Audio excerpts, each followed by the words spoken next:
आज देश ये जानना चाहता है कि धन कुबेरों की जो नामों की लिस्ट है उनमें से सिर्फ 3 नाम आगे क्यों रखे गए सरकार की तरफ से। जहन में बहुत सारे सवाल हैं, जानने की कोशिश हम कर रहे हैं, चर्चा कर रहे हैं। रीता बहुगुणा जोशी जी कांग्रेस से हमारे साथ इस वक्त जुड़ी हैं। रीता जी, क्या आपको लगता है कि मौजूदा सरकार का इरादा काले धन को वापस लाने का है और वो उसे वापस ला पाएगी? आपने हम पर आरोप लगाए, जबकि हम बार बार कह रहे थे यूपीए गवर्नमेंट कि भाई हम जो डीटीए का हमारा समझौता है 40 से ज्यादा राष्ट्रों से है, उनको हम बदलने की कोशिश कर रहे हैं, लोगों से हम नई संधियां कर रहे हैं और जैसे ही होगी हम नाम उजागर करेंगे। तब तो एनडीए के नेताओं ने बहुत भला बुरा कहा यूपीए को। अब खुद जब बैठे हैं सत्ता में तो क्यों कतरा रहे हैं? वो निकाले ना वो कानून जिन्होंने कहा था कि हम कानून संशोधित कर देंगे, उजागर कर देंगे, यूपीए बेईमानी कर रही है। तो हम अब चाहते हैं कि वो जो वादे देश को कर चुके हैं उन वादों को पूरा करें, नाम उजागर करें, जो बेईमान है उनके। आपके पास लौटूंगा मैं रीता जी, आपके पास लौटूंगा। एक बार इस सवाल का जवाब हम रखेंगे मनीष सिसोदिया जी के सामने। मनीष जी, आपने लगातार इसको लेकर, इस मुद्दे को लेकर चुनाव भी लड़ा और उसका असर भी लोगों ने देखा है। एक बार फिर से मुखर हुई है आपकी आवाज काला धन को लेकर, लेकिन जो काम आज हुआ है जो इतने सालों में नहीं हुआ, कम से कम 3 नाम ही सही, एक प्रयास के तौर पर तो देखा जा सकता है इसे।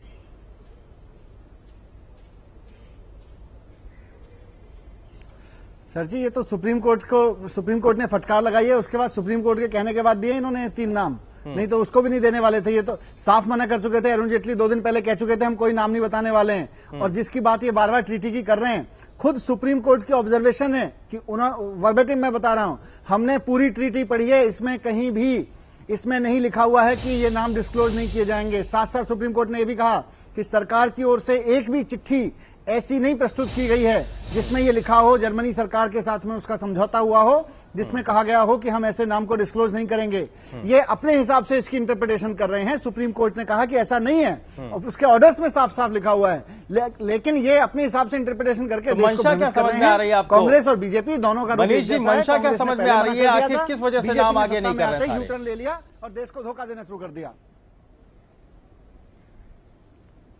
मंशा साफ है, ये पार्टियां ब्लैक मनी से चलती है। अभी वेदप्रताप वैदिक जी कह रहे थे, बड़े साफ शब्दों में कह रहे थे कि जो पार्टी ब्लैक मनी से चलेगी वो किस मुंह से ब्लैक मनी लेने वालों का नाम लेके आएगी। नहीं रियलाइज करना चाहते हैं तो जयवीर जी, आपकी प्रतिक्रिया क्या है? नहीं समझना कुछ नहीं है जी, बताओ कौन सी ट्रीटी के कौन से पैराग्राफ में लिखा हुआ है, बताइए। हाँ जयवीर जी बोलिए। राजीव जी, आज बड़ा सवाल ये टीटी 19 जून 95 को हुआ था। यहाँ प्रोसीजरल के रिजीम शास्त्री जी आपके पास में आऊंगा, जयवीर जी बोल रहे, उसके बाद आपके पास आता हूं मैं। राजीव जी, आज सबसे बड़ा सवाल है, क्या कोई ऐसी कानूनी या प्रोसीजरल अड़चन बची है जो नाम डिस्क्लोज करने से रोकती है या पाबंदी लगाती है?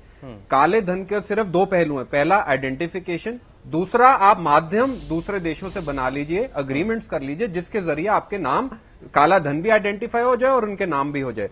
अब बार बार बात उठ रही है कि क्या हुआ, यूपीए ने 10 साल में ये माध्यम भी तय कर लिए, ट्रीटीज भी हो गई, ब्लैक मनी भी आइडेंटिफाई कर लिया। आज बार बार ये जर्मनी का आ रहा है कि उसको कहा जाता है कानूनी तौर पे कॉन्फिडेंशियलिटी क्लॉज के जर्मन ट्रीटी में कांग्रेस 19 जुलाई 1995 के दौरान साइन किया गया था। इनकम टैक्स डिपार्टमेंट का कागज मेरे सामने पड़ा है। 95 में जर्मनी के साथ कोई ट्रीटी ही नहीं साइन हुई। दूसरा, जैसे ये कह रहे थे, सुप्रीम कोर्ट ने वो बाधा हटा दी है कि कोई भी ट्रीटी हमारे राष्ट्रीय कानून से ऊपर नहीं हो सकती और सुप्रीम कोर्ट अगर कह रहा है डिस्क्लोज करे, ट्रीटी उसको ओवरराइड नहीं कर सकती। तीसरा, आप 3 नाम बहुत आज बड़े लग रहे हैं। यूपीए ने 18 नाम डिस्क्लोज किए थे। यहां तो मेरे बीजेपी के मित्र कानूनी अखबार नहीं पढ़ते या मुझे वो मालूम नहीं है। तीसरा, क्या सुप्रीम कोर्ट तब नहीं था कि जब ये इलेक्शन में प्रचार कर रहे थे? क्या सुप्रीम कोर्ट में इन्वेस्टिगेशन तब पेंडिंग नहीं थी? ये केस कब से चल रहा है?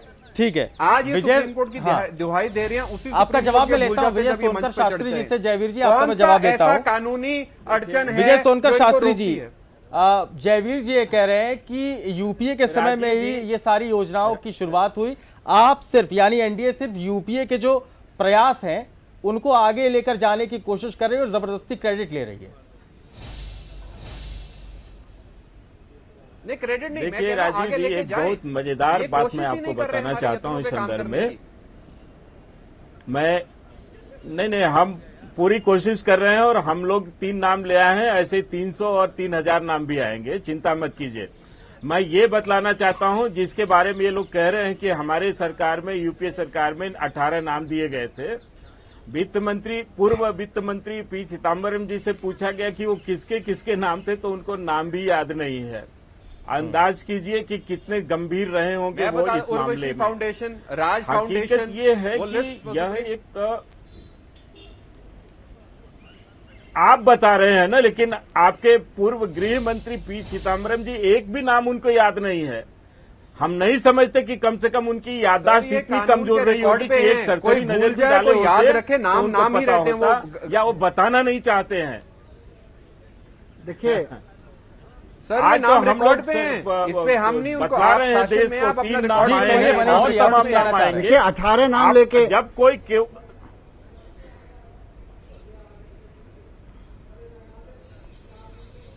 बोलिए मनीष जी।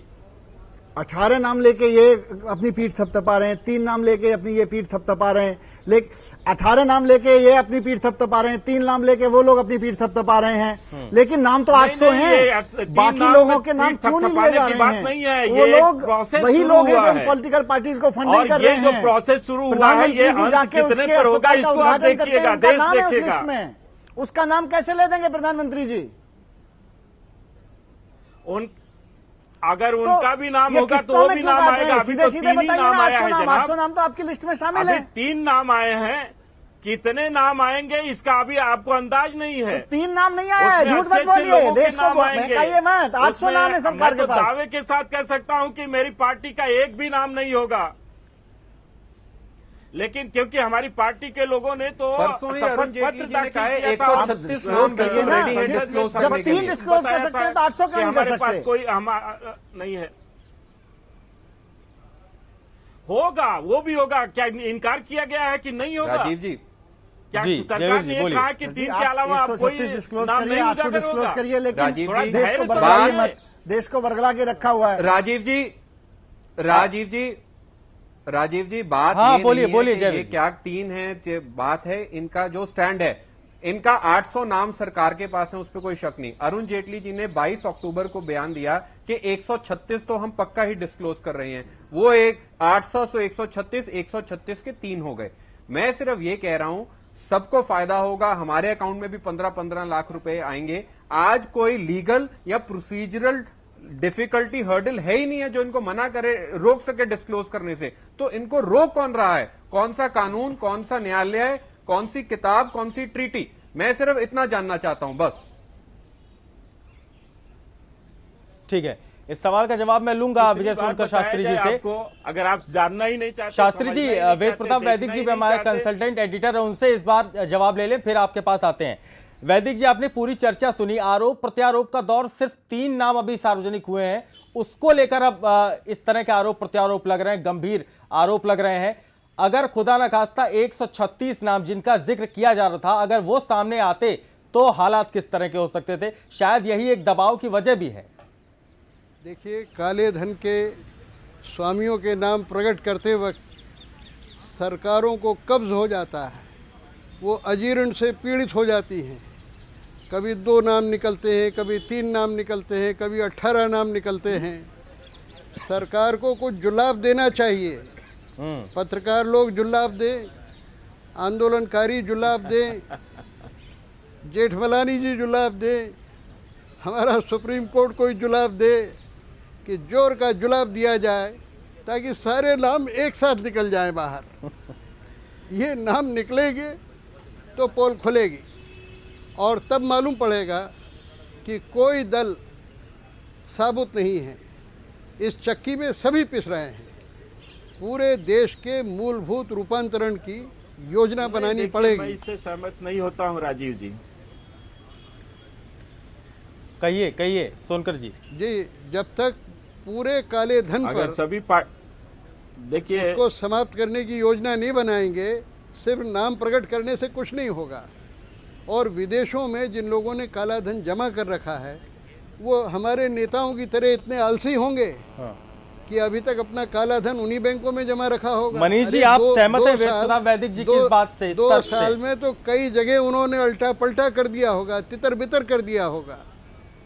उन लोगों को पकड़ना आसान नहीं है, क्योंकि ये बिल्कुल ऐसे हैं बिल्कुल, कि वैदिक एक जी को की बात पकड़ो एकदम और सही 100 है। पैदा होते हैं। एक काले धन वाले का नाम पकड़ोगे, नाम बताओगे, वैदिक जी की बात जी, एकदम 100 सही है, और पैदा हो क्योंकि जाएंगे। जो हमने नाम जारी किए हैं,